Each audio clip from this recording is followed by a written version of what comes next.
와튜브 이 시간에는 한국은 탈원전하면 더욱더 안 되는 이유를 살펴보겠습니다. 현 정부는 수많은 전문가와 과학자 반대에도 탈원전을 밀어붙이고 있는데요. 원전 과학자는 성명을 내면서까지 탈원전을 반대하고 있는 상황입니다. 한국 과학자들이 성명을 내면서까지 정부 정책을 반대하는 경우는 상당히 이례적인데요. 그럼 왜 이념과 별 상관없는 과학자들까지 탈원전을 반대하는지 간단히 살펴보겠습니다. 1. 지정학적 위치.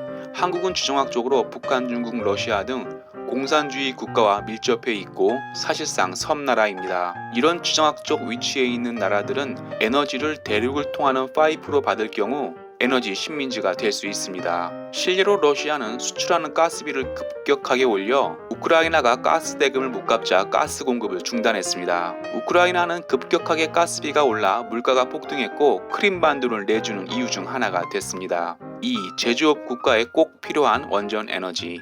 믿지 않겠지만 한국은 과거 농업국가로 발전해야 한다는 경제학자가 득세했습니다. 하지만 1948년 건국 이후 에너지를 자립해야만 완전한 독립국가를 이룰 수 있다는 이승만 대통령 정책으로 빈민국에서는 최초로 원전을 도입하기로 결정한 것입니다. 1957년 이승만 대통령은 원전에 필요한 과학자를 키우기 위해 국비 장학생 형태의 인재 150여 명을 유학 보냈습니다.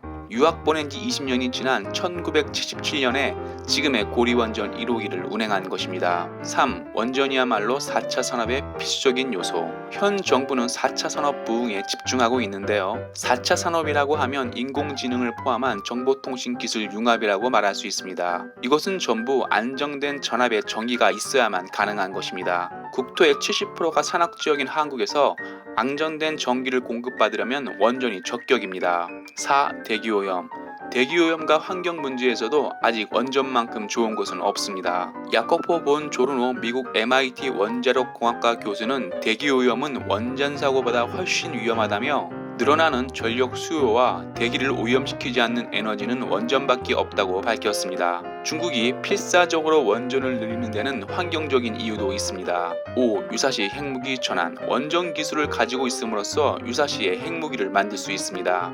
한국은 세계 최고 원전 기술을 보유하고 있습니다. 또한 원전 안정성에서도 세계 1위입니다. 까다롭기로 유명한 미국 원자력 규제위원회에서도 프랑스, 일본보다 한국 원전을 인정합니다. 세계 최고 원전 기술은 짧은 시간에 한국 기술로 핵무기를 만들 수 있습니다. 만약 미군이 한국에서 떠난다면 현재로서는 핵무기가 있어야 우리나라를 깔보지 못할 것입니다. 이렇게 탈원전은 사실상 섬나라와 같고 통일 이후 공산주의 국가들과도 싸워야 하고 제조업 국가를 지향하는 한국에는 부안해동 같은 정책입니다. 독일 같은 선진국이 탈원전한다고 무작정 따라할 것이 아니라 우리나라가 어떤 상황인지 살펴보고 정책을 입안 추진해야 할 것입니다. 와튜브 마치겠습니다. 유익했다면 구독, 좋아요, 알람 설정 부탁합니다.